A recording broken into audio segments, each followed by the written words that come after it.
ओम नमो भगवते वासुदेवाय। प्यारे भक्तों, हम श्रीमद् भगवद गीता का चतुर्थ अध्याय दिव्य ज्ञान का श्रवण कर रहे हैं। श्लोक संख्या 21 तक श्रवण कर चुके हैं, जिसमें यह बताया गया था कि यह व्यक्ति शरीर निर्वाह के लिए जो कर्म करता है, यदि उन कर्मों में कोई ऐसा कर्म किया जाए जो पाप रूपी फल दे,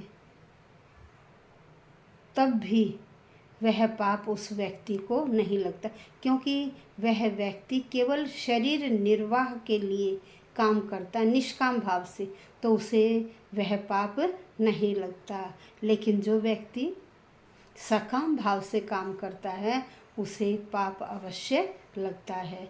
आज हम श्लोक संख्या 22 का श्रवण करेंगे, जिसमें क्या बताया गया है कि जो कृष्ण भावना भावित व्यक्ति होता है, जो निष्काम भाव से कर्म करता हुआ ईश्वर को अर्पित कर देता है, हर वक्त ईश्वर के ध्यान में ही रहता है, सारे कार्य ईश्वर को अर्पित करके ही करता है, ऐसा व्यक्ति चाहे उसके ऊपर दुख आ जाए, सुख आ जाए, उसे सफलता मिले, असफलता मिले, कोई भी सिचुएशन क्यों ना आ जाए, वह व्यक्ति सम रहता है, अपना धैर्य नहीं खोता है, न दुख में दुखी होता है और न ही वह सुख में सुखी होता है, वह हमेशा सम रहता है।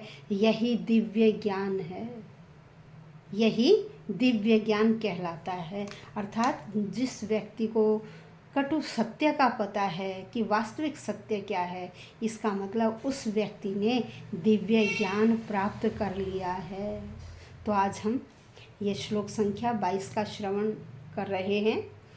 यदृच्छा लाभ संतुष्टो द्वंद्वातीतो विमत्सरः समः सिद्धावसिद्धौ च कृत्वापि न निबध्यते।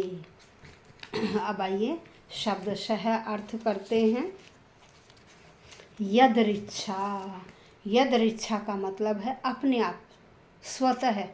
यदृच्छा का मतलब होता है अपने आप, लाभ, लाभ से, स्वतः लाभ से संतुष्ट है, संतुष्ट रहता है वो व्यक्ति।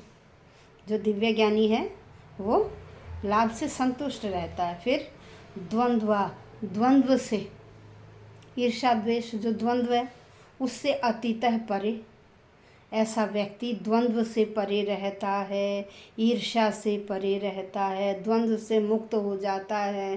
फिर विमत्सर है, विमत्सर होता है ईर्ष्या से रहित, उसे किसी प्रकार की किसी से ईर्ष्या भी नहीं होती, न किसी से द्वंद्व होता है, न द्वेष होता है, न ईर्ष्या होती है, और वह जो उसे मिलता है उसी में संतुष्ट रहता है। फिर कहा सम है, सम रहता है, समान रहता है। सिद्ध, सफलता मिलने पर, सफलता मिलने पर अति प्रसन्न नहीं होता, और असिद्ध, असफलता मिलने पर भी दुखी नहीं होता है। सफलता और असफलता दोनों में ही सम है, वह व्यक्ति समान रहता है, अपना धैर्य नहीं खोता है। इस तरह से कृत्वापि, कार्य करते हुए, निबध्यते न, वह निबध्यते बंधता न नहीं है, वह उनमें कभी भी बंधता नहीं है, उनमें मोहित नहीं होता है, उनमें फंसता नहीं है। तो क्या कहा, श्री कृष्ण कहते हैं कि जो व्यक्ति स्वतः होने वाले लाभ से संतुष्ट रहता है, द्वंद्व से मुक्त रहता है, ईर्ष्या द्वेष से भी रहित है, सफलता असफलता मिलने पर समान रहता है, कर्म करता हुआ वह व्यक्ति उस कर्म फल में कभी भी बंधता नहीं है। देखिए, जो कृष्ण भावना भावित व्यक्ति हैं, जिन्होंने निष्काम भाव से जो व्यक्ति कार्य करते हैं, वे कृष्ण भावना भावित कहलाते हैं।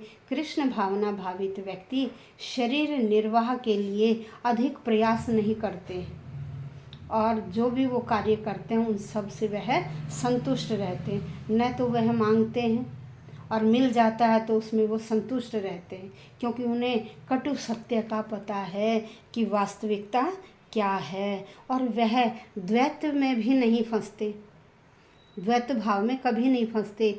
जैसे सर्दी गर्मी, सर्दी गर्मी, सर्दी गर्मी ऋतुएं हैं, सुख दुख है, ये सब द्वैत भाव है।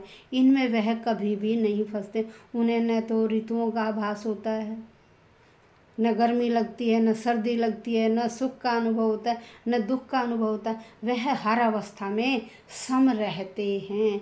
इसका मतलब वह ऐसे व्यक्ति हैं जिन्होंने दिव्य ज्ञान को प्राप्त कर लिया है। जिस व्यक्ति में इस प्रकार के लक्षण दिखाई देते हैं तो समझिए वह व्यक्ति दिव्य ज्ञान से परिपूर्ण है। उसे कटु सत्य का पता है कि सांसारिक मोह माया क्या है। वह इस सांसारिक मोह माया में फंसते नहीं हैं। तो यही चतुर्थ अध्याय का ये जो श्लोक है ना, ये सार है। चतुर्थ अध्याय का यह सार है। तो भक्तों, कल हम श्लोक संख्या 23 का श्रवण करेंगे। धन्यवाद।